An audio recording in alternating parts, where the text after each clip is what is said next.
Coming up on Network Africa, the UN-backed Libyan government pulls out of peace talks in Geneva after fresh attacks in Tripoli.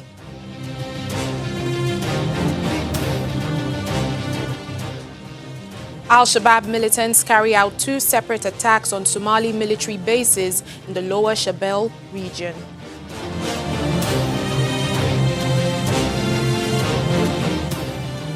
Plus, delayed construction of road infrastructure stirs a political crisis in the Democratic Republic of Congo.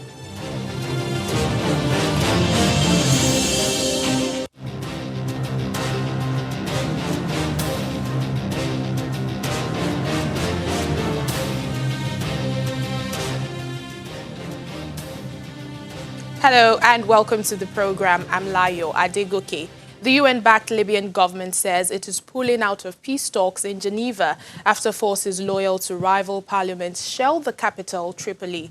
Shipping in the port was also targeted, prompting the national oil company to order all fuel tanks to be evacuated. In the light of this latest attack, the United Nations envoy to Libya, Ghassan Salame, says the situation on the ground remains really fragile. The two sides had been holding UN-brokered talks in Geneva, though there had been little sign of concrete progress. So, while the situation on the ground remains a situation where the truce is very fragile, is often violated, where new attacks took place even today in the very port of Tripoli, where incidents take place left and right. While this situation remains on the ground, nobody has so far reneged on the principle of accepting the truce, and the political process is trying to find a way to go forward. The tribesmen have sent me recently their conditions. But I have to say that these conditions are quite general. In fact, most of them are dealt with in the economic track. And that is why we want the economic track to move forward in order to answer these questions. There are no specific conditions put by them in the letter I received from them. The two sides have seen that it is better that there is no direct interaction between them. I am after an agreement. I am not after a photo op. So if I can get the agreement by any way, through 1 room, 2 rooms, or 3 rooms, that's what I'm looking for. Meanwhile, Libya's combatants are getting ready for a long conflict. Local communities have closed oil ports as rival alliances wrangle over revenues from Africa's largest petroleum reserves. The move signals deepening animosity in a war that could worsen regional instability and swell the flow of migrants from the Middle East and Africa, almost a decade after Muammar Gaddafi's fall in 2011. From his large villa in Libya's east, tribal leader Sanusi al-Zawai sees plenty more trouble ahead for the huge country, for years contested by 2 rival authorities in the east and west. He is an ally of Commander Khalifa Haftar. His tribe is blocking oil ports, resisting calls by the United States and the United Nations to restart flows of Libya's vital income source, which is run by Haftar's enemy, the internationally recognized Government of National Accord, GNA. Zawai's price for unlocking the ports is for the GNA, based 1,000 kilometers, that's 620 miles away in Tripoli, to funnel more income to his people. If the GNA resists, he suggests there could be worse to come. We're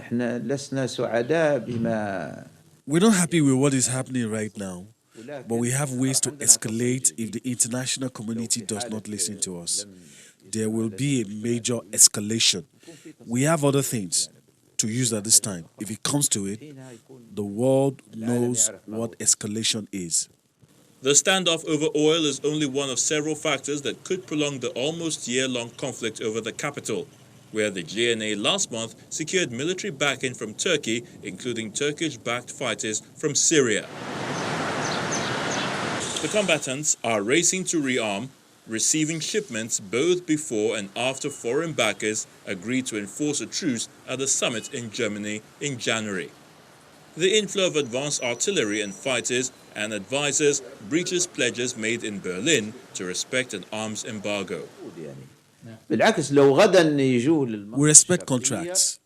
On the contrary, if tomorrow they came to the eastern region and renewed this contract, while at the same time changed the account number for Libya's central bank to a safe haven in Benghazi, in which the oil money can be deposited. And if the United Nations wants to supervise, we have no problem with that. We are against injustice. The Tripoli battle, which has displaced at least 150,000 people, has shifted to the control of oil wealth. Forces allied to Haftar have kept the ports shut for a month, causing losses of some $1.4 billion. The blockade echoes complaints of neglect going back to Gaddafi, who punished the East for dissent in his long rule. Pressure from international powers and the United Nations has so far failed to persuade Haftar to reopen the ports and the southern El Sharara oil field, Libya's greatest. The veteran commander has even won some new recognition from Western countries that oil revenues need to be distributed fairly. Over in Kenya, the nation's leading newspaper reports that suspected militants have attacked a bus in the country's northeast. The attack reportedly happened in Mandera County, which borders Somalia, targeting a bus that was heading to the capital, Nairobi. According to the Daily Nation newspaper, gunmen fired at the bus in the Salman area. The company that owns the bus and the local administrator also confirmed the incident. Meanwhile, in Somalia, Al-Shabaab militants have carried out 2 separate attacks on the country's military bases in the Lower Shabelle region. The militants reportedly used a vehicle laden with explosives to damage a bridge leading to the base at Kuyoli. An army spokesperson says the attack was repelled with the help of AU peacekeepers. Heavy fighting was reported earlier when Al-Shabaab fighters attacked another base at El Salini. The army said the militants had suffered heavy losses, but the number of army casualties is not yet known. Well, the U.S. is warning South Africa over land seizures. I beg your pardon.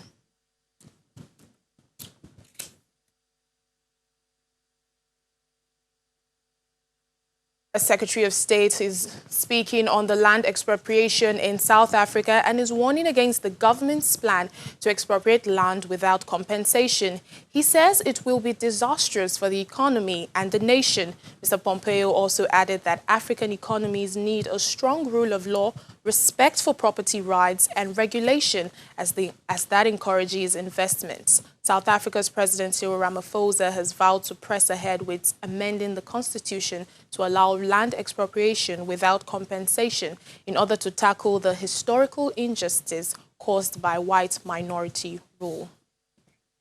We're still in South Africa. The case against Basil Nwazuigbe has been postponed to February 27th for a formal bail application.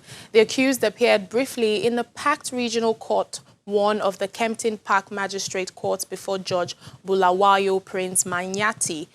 Nwazuigbe faces charges of murder following an incident over financial dispute that led to the death of his cousin. Channels TV Katleho Lehodi attended the court case and filed this report.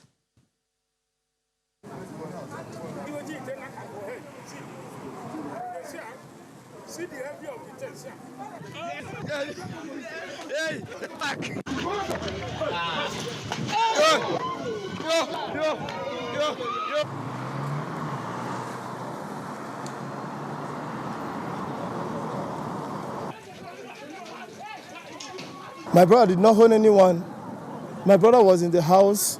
They now call him that his brother is fighting on the street, that he must come out and see what is happening. He came as somebody who came to, I don't know how can I put it, as someone who is like for rescue. Then when he came there, He told the brother, you don't need to hold this guy money. You need to pay this guy his money so that this trouble will never continue again. He's finished. That is how the guy is telling him that you are the one supposed to protect me. Why must he come and start talking I'm holding these people? He said, but actually I know that you hold these people. I have been there for the first day, even the day you borrowed this money from these guys. He knows it. So why can't you pay him his money? He now pushed the guy. That's where the violence started.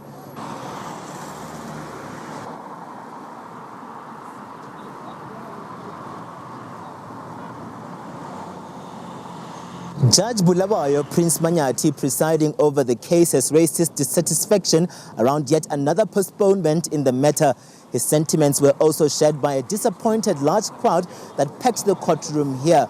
Those in attendance have vowed to return to court on the 27th of February, calling for justice for the deceased Stanley Goodluck Ifechuku. From Kempton Park, Ekurhuleni, South Africa, Katlego Lekgodi, Channels Television News. Let's turn to South Sudan now, where civil societies advocating are calling for parties to put aside their differences and disagreement over future states and form a transitional government so that peace can be secured in the best interests of the people of South Sudan.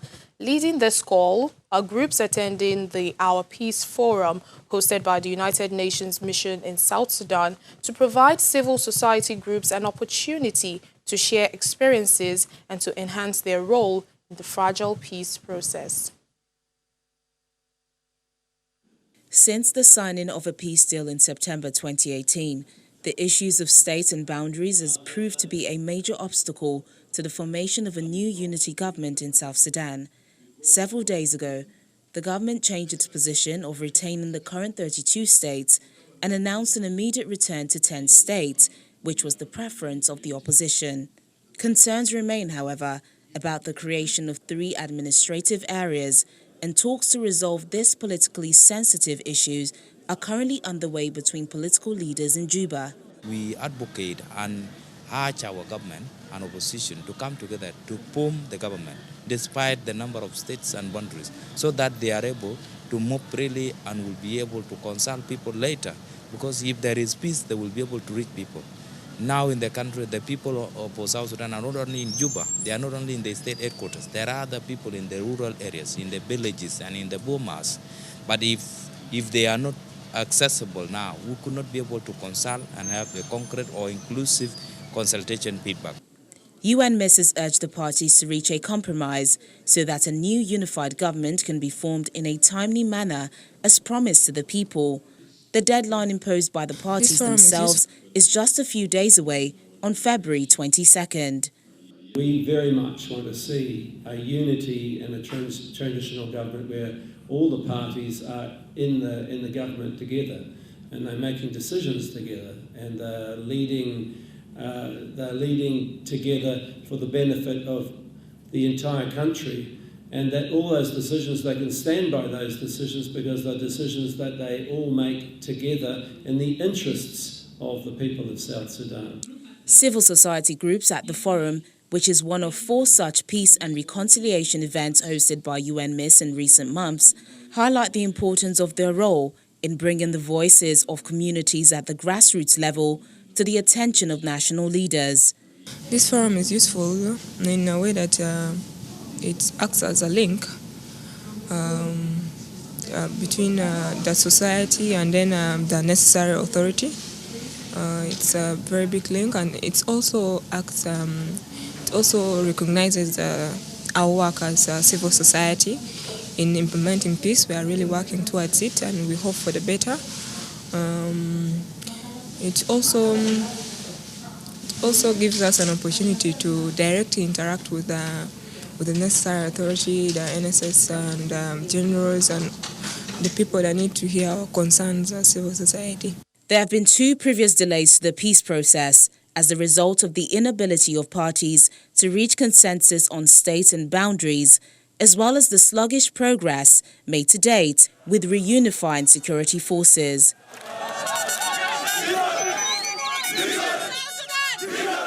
It is hoped the negotiations currently underway will resolve the differences so that the transitional government can be formed on time. Still to come on the program, a Mozambican hairdresser breaks taboos to keep Afro love alive. Please stay with us.